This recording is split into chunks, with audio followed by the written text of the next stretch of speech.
25 batch. আশা করি আপনারা ভালো আছেন। আপনাদের রসায়নের সঠিক উত্তরের ক্ষেত্রে এই টাইপের সঠিক উত্তরগুলো খুবই গুরুত্বপূর্ণ। চলো আমরা এই টাইপের সঠিক উত্তরগুলো সমাধান করি। কোনটিতে ইলেকট্রন আগে প্রবেশ করবে? আফবাউ নীতি অনুসারে ইলেকট্রন প্রথমে নিম্ন শক্তি স্তর পূর্ণ করে উচ্চ শক্তি স্তরে প্রবেশ করবে, অর্থাৎ যেগুলো নিম্ন শক্তি স্তর সেসব অরবিটালে আগে ইলেকট্রন প্রবেশ করবে। এখন আমরা কিভাবে বুঝবো কোনটি নিম্ন শক্তি স্তর আর কোনটি উচ্চ শক্তি স্তর? যার n প্লাস ln মান হচ্ছে ছোট সেটি হচ্ছে নিম্ন শক্তি স্তর। চলো আমরা এই চারটার মধ্যে কোনটি নিম্ন শক্তি স্তর তা আমরা দেখব। 5s এর ক্ষেত্রে প্রথম মানটি হচ্ছে প্রধান শক্তি স্তর অর্থাৎ n এর মান, এবং দ্বিতীয় মানটি হচ্ছে l এর মান অর্থাৎ s এর মান 0, phi এর মান 1, d এর মান 2 এবং f এর মান 3 বিবেচনা করা হয়। তাহলে 5s এর ক্ষেত্রে n প্লাস l এর মান হবে 5 প্লাস 0 সমান 5, আর 5d এর ক্ষেত্রে n প্লাস l এর মান হবে 5 প্লাস 2 ইকুয়াল টু 7।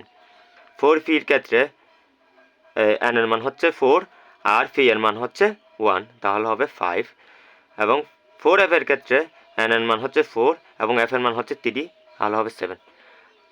তাহলে এখানে সবচেয়ে ছোট হচ্ছে 5। যদি কখনো n প্লাস l এর মান সমান হয়, যে অরবিটালে n এর মান ছোট সেই অরবিটালটি হবে ছোট। এক্ষেত্রে n এর মান হচ্ছে 4 এবং 5s এর ক্ষেত্রে n এর মান হচ্ছে 5। তাহলে নিম্ন শক্তি স্তর হবে 4p। আনসার হবে গ নম্বর 4। ইকুয়াল টু 3 হলে কোন অরবিটালটি অসম্ভব? n হলো প্রধান শক্তি স্তর আর l হচ্ছে উপশক্তি স্তর।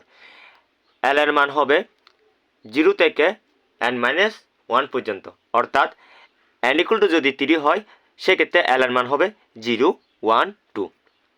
এখানে l এর ক্ষেত্রে 0 দ্বারা প্রকাশ করে s অরবিটাল, 1 দ্বারা প্রকাশ করে phi অরবিটাল এবং 2 দ্বারা প্রকাশ করে d অরবিটাল, অর্থাৎ আমাদের এখানে উপশক্তি স্তর হবে 3s, 3p, 3d, অর্থাৎ এখানে 3f অরবিটালটি সম্ভব নয়। তাহলে আমাদের আনসার হবে গ 3f।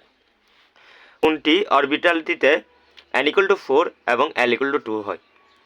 আমরা জানি n দ্বারা প্রকাশ করে প্রধান শক্তি স্তর, তাহলে n হবে 4, এবং l দ্বারা প্রকাশ করে উপশক্তি স্তর, l এর মান 2 হলে উপশক্তি স্তর প্রকাশ করা হচ্ছে d অরবিটাল, তাহলে আমাদের অরবিটালটা হবে 4d।